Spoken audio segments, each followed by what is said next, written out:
Salam sejahtera untuk kita semua. Assalamualaikum warahmatullahi wabarakatuh. Shalom, Om Swastiastu, Namo Buddhaya, salam kebajikan.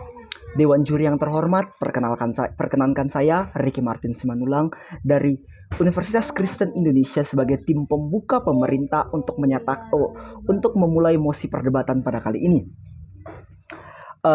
Pertama-tama, sebelum saya memulai poin argumen saya, izinkan saya menjelaskan tentang mosi perdebatan kali ini. Mosi perdebatan kali ini berbicara tentang kaum feminisme yang menyesalkan keterlibatan perempuan dalam olahraga baku hantam, sebagai contoh MMA.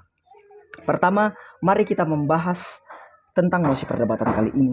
Apa sebenarnya feminisme? Feminisme berbicara tentang kesejajaran kesempatan yang sama antara laki-laki dan perempuan. Feminisme terjadi karena adanya diskriminasi gender diskriminasi gender. Selanjutnya, apa itu olahraga baku hantam yang dicontohkan seperti MMA? Olahraga baku hantam adalah olahraga yang melakukan kontak fisik langsung. Seperti yang dicontohkan MMA adalah olahraga baku hantam paling brutal dan paling menunjukkan kontak fisik langsung di dalam olahraganya itu sendiri. Oke, masuk ke poin argumen saya, Dewan Juri yang terhormat. Kami dari tim pembuka pemerintah sangat mendukung mosi perdebatan kali ini, di mana kaum feminisme menyesalkan keterlibatan perempuan dalam olahraga baku hantam. Satu dari poin argumen kami adalah sebenarnya apa itu feminisme? Feminisme dibuat supaya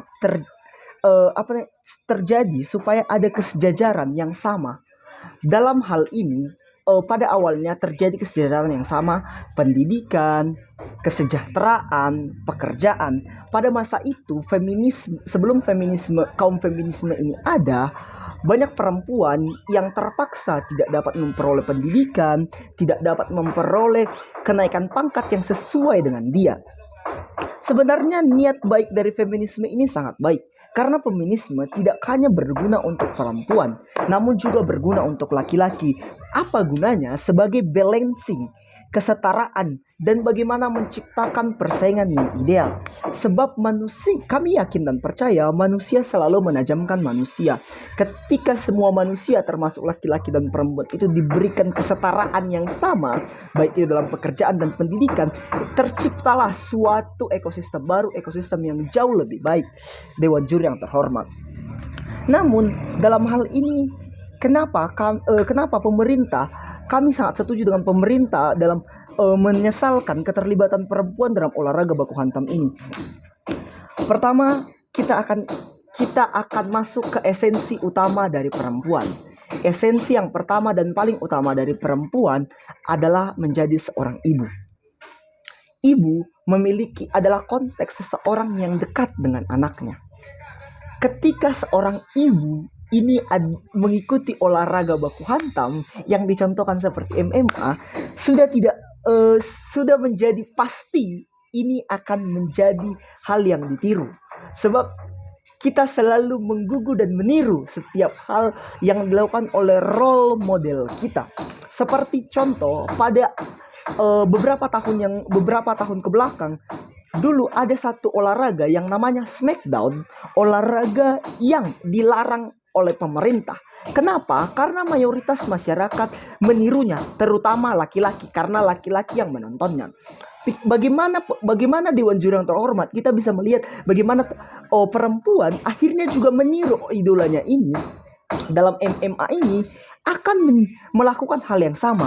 Berapa banyak orang yang akan menjadi korban seperti Smackdown pada awalnya. Selanjutnya, kenapa kami memberikan analogi seorang ibu? Sebab kami tahu sosok ibu adalah sosok yang begitu dekat dengan keluarga. Maka secara tidak langsung, Dewan Juri yang terhormat, ibu akan secara tidak langsung memberikan pemikirannya, memberikan contohnya kepada anaknya. Apalagi dia adalah seorang perempuan. Perempuan pasti ingin meniru sosok perempuan yang wow di matanya. Seperti contoh kita ingin meniru bagaimana kepintaran seorang perempuan ingin meniru bagaimana Najwa Shihab yang begitu pintar, bagaimana Ibu Megawati Soekarno Putri yang begitu luar biasa dalam memimpin suatu partai, atau Ibu Puan Maharani. Itu adalah role model. Ketika role modelnya adalah seorang perempuan dalam olahraga baku hantam, maka kita akan berada pada sisi di mana kita akan berada pada sisi di mana kejadian Smackdown pada tahun yang belakangan akan terjadi. Selanjutnya, ketika kita mendukung olahraga baku hantam ini terjadi, maka kita akan masuk ke satu bias, Dewan Juri yang terhormat. Bias apa itu? Keseringan kaum feminisme disusupi oleh bias-bias LGBT. Padahal feminisme tidak sama dengan LGBT. Kenapa saya katakan seperti itu? Olahraga baku hantam ini punya seorang idola dari kaum wanita yang sangat terkenal. Namanya adalah Amanda the Lioness Nunes. Namun dia adalah seorang LGBT dengan istrinya, yaitu Nina Nunes, yang juga merupakan seorang petarung MMA. Maka ketika hal ini terjadi karena dia merasa punya kesetaraan yang sama, sehingga dia kehilangan esensi kesetaraan yang diberikan oleh feminisme itu sendiri.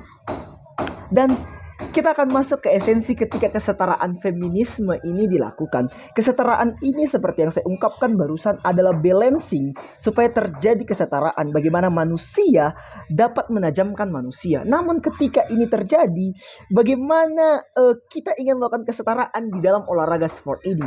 Akankah kita mempertarungkan seorang Conor McGregor dengan Amanda Nunes, dua petarung MMA yang ada? Ketika ini kita mencoba untuk melakukan dengan kata-kata feminisme, yaitu kesetaraan gender, maka kita harus siap mendukung KDRT, mendukung perkelahian. Dan tidak ada lagi esensi dari laki-laki dan perempuan, yaitu saling menjaga dan saling mendukung. Maka Dewan Juri yang terhormat, dengan bangga kami menyatakan kami sangat mendukung mosi perdebatan kali ini bahwa kaum feminisme sangat menyesalkan keterlibatan perempuan dalam olahraga baku hantam, contohnya MMA. Terima kasih.